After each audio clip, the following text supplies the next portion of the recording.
Kitchen Prodigal tries vlogging. Anything goes chicken roulade with garlic rice for breakfast. The sun is killing me. So why anything goes chicken roulade? Basically because I will be using any leftover vegetables in the fridge that I have as stuffing for the chicken roulade. Hence the name anything goes. Yeah. I have here an eggplant, Chinese chard or pechay, and some beans. We just need to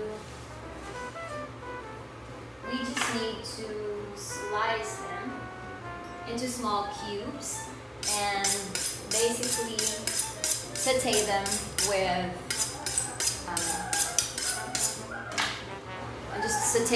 some herbs, spices, and a little bit of tomato sauce.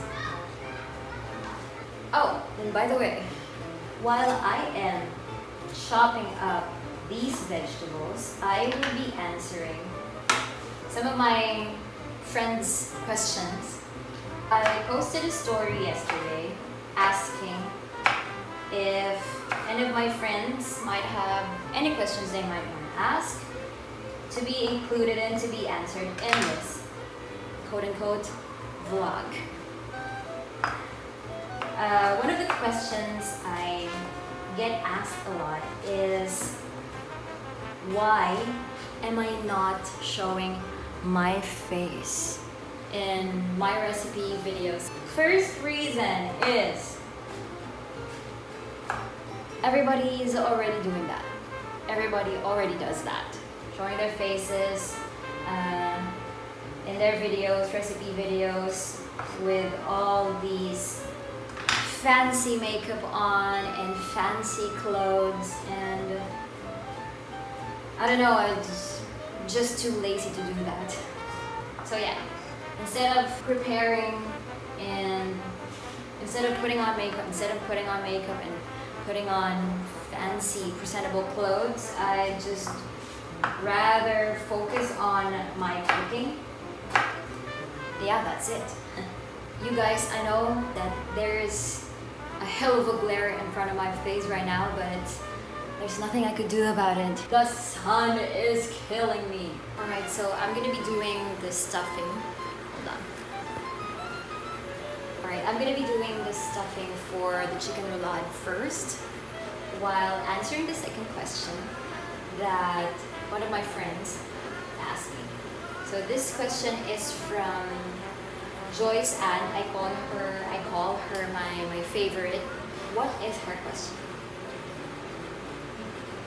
Aha, I remember now. Paano mo po nalaman yung passion mo for cooking? I'm gonna post somewhere here in the frame the questions that my friends sent me. So, paano ko nalaman ang passion ko?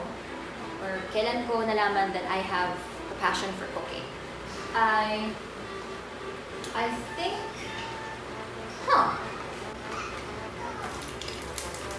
kailan nga ba? I think it started with my grandma, my nanay Lily. She is a really good home cook, and I think I was inspired by that. Funny story. The funny story is, so one day I was at my grandma's, and one of our relatives, who shall remain unnamed, told me that I should stay in the pastry kitchen, or like the cold section of the kitchen of a restaurant or a hotel, because I am a girl. So dun daw ako bagay. Dun daw yung mga girls, bagay daw sila sa mga desserts and sa mga salads. Yun lang daw yung ginagawa ng mga babae.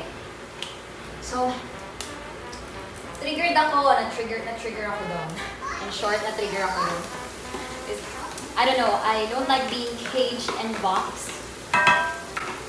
Personally, I wouldn't say that I am like yung hardcore feminist.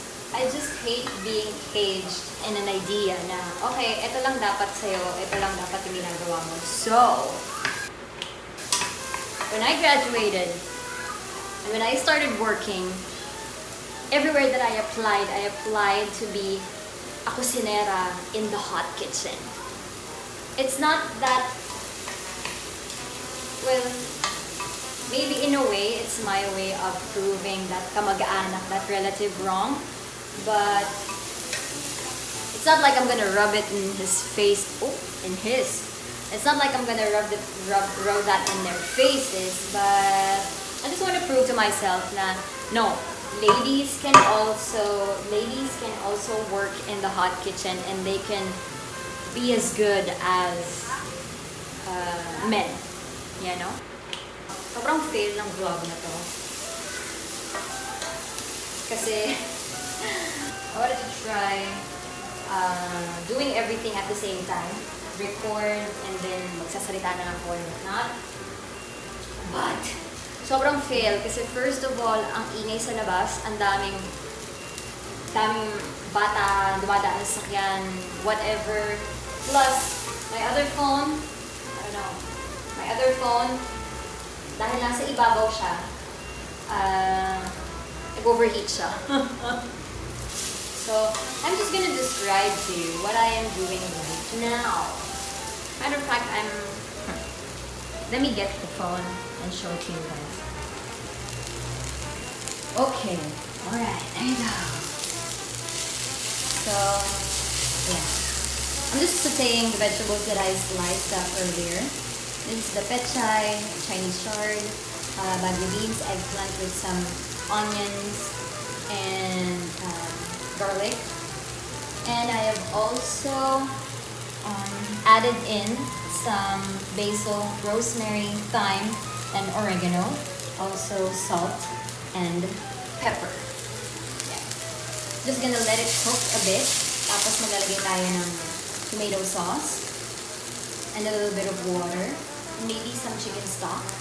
Tapos we're done. I mean, for the stuffing, we're done. And then I'm gonna show you guys how to do the chicken fillet roulade. I'm gonna add in tomato sauce and a little bit of water.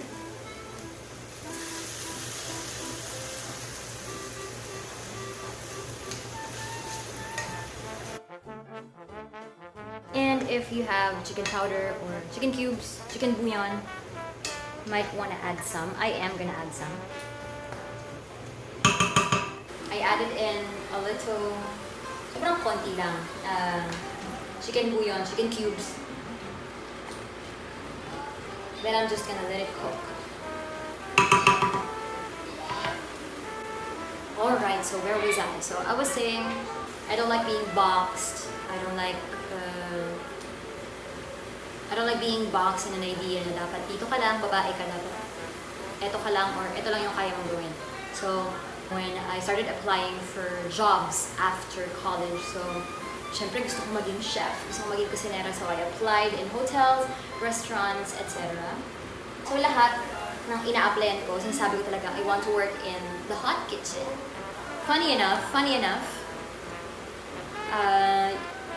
halos lahat ng interviewer, HR people, they are asking me if I'm sure if I want to work in the hot kitchen or the main kitchen. Kasi nga babae ako. So, yeah. I guess to answer Joyce Ann's question. Ang layo ng narating ko. Ang layo ng kwento. Anyway, to answer Joyce Ann's question, paano ko nalaman yung passion ko in cooking? First, it's because of my grandmother. Kasi I want to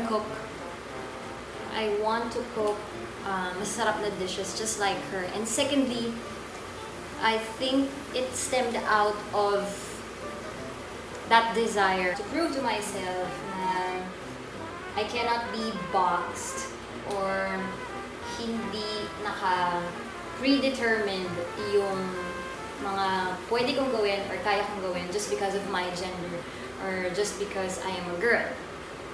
Well, also because I want to prove everybody else the same thing. Okay. Yeah. So, I think this is okay na. Wow, ang arte, okay na. But, let me try. I'm gonna try our stuffing. Okay na siya.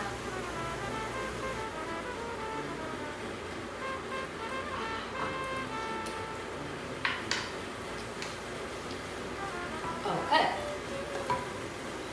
Our stuffing is now okay. I'm gonna transfer it in a container, in a separate container, set it aside, and we're gonna start doing the chicken fillets.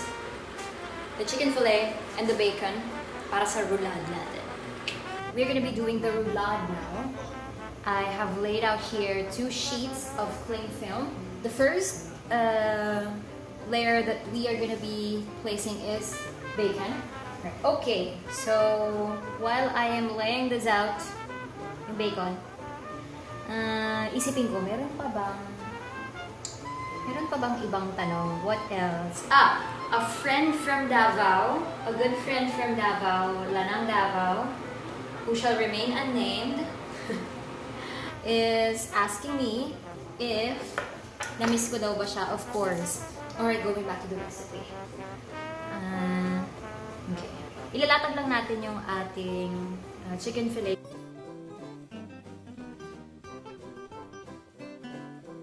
And now, next thing that we're gonna do is we're gonna add in the stuffing. Okay.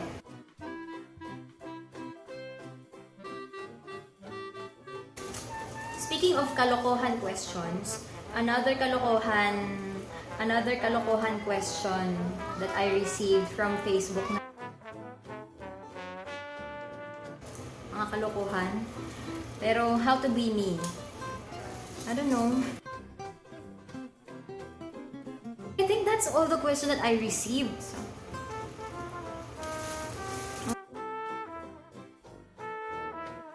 Okay, so here we are, just doing the roulade. Just make sure that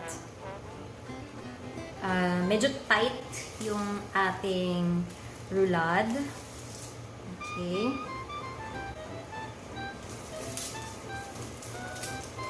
Tapos babalutin lang natin siya. And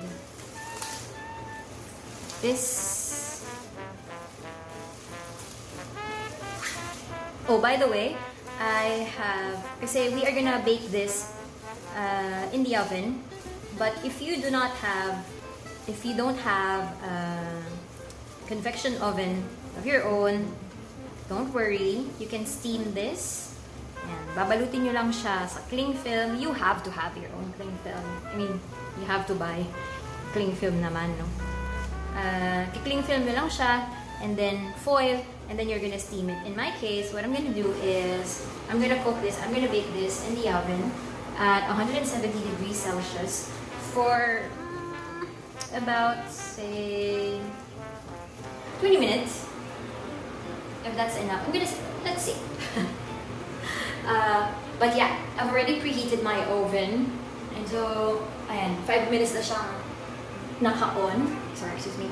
5 minutes na siyang naka-on. I'm just gonna wrap this on foil, and then I'm gonna pop it in the oven, and I'll be back.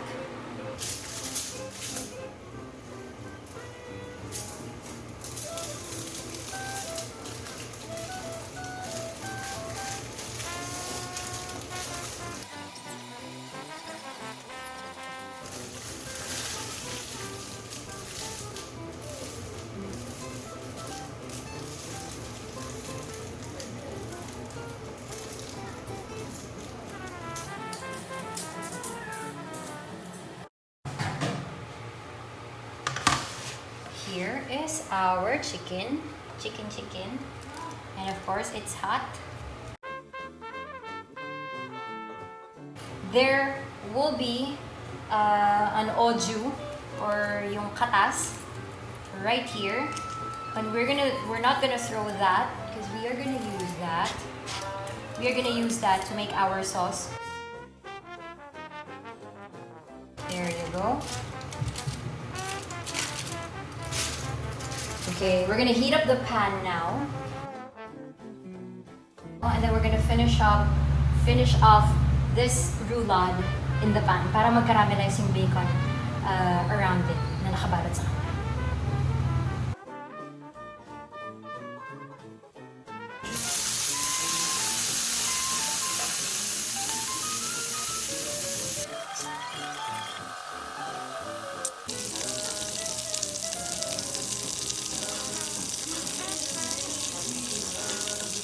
Okay, so the roulade is done, as you can see here, and caramelized na yung bacon.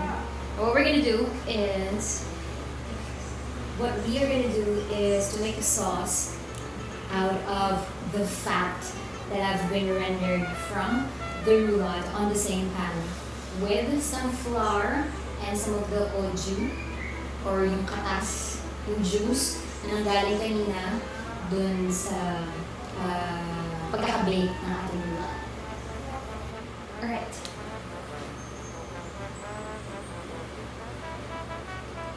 We're gonna need some flour. We're gonna make a roux or a thickener. It's just any fat, oil, butter, in this case the rendered fat from the bacon, and we add in some flour.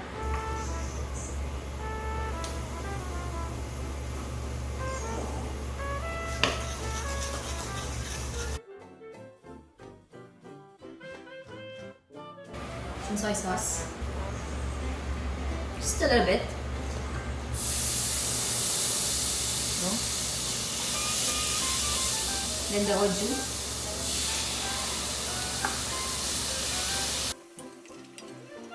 Some water.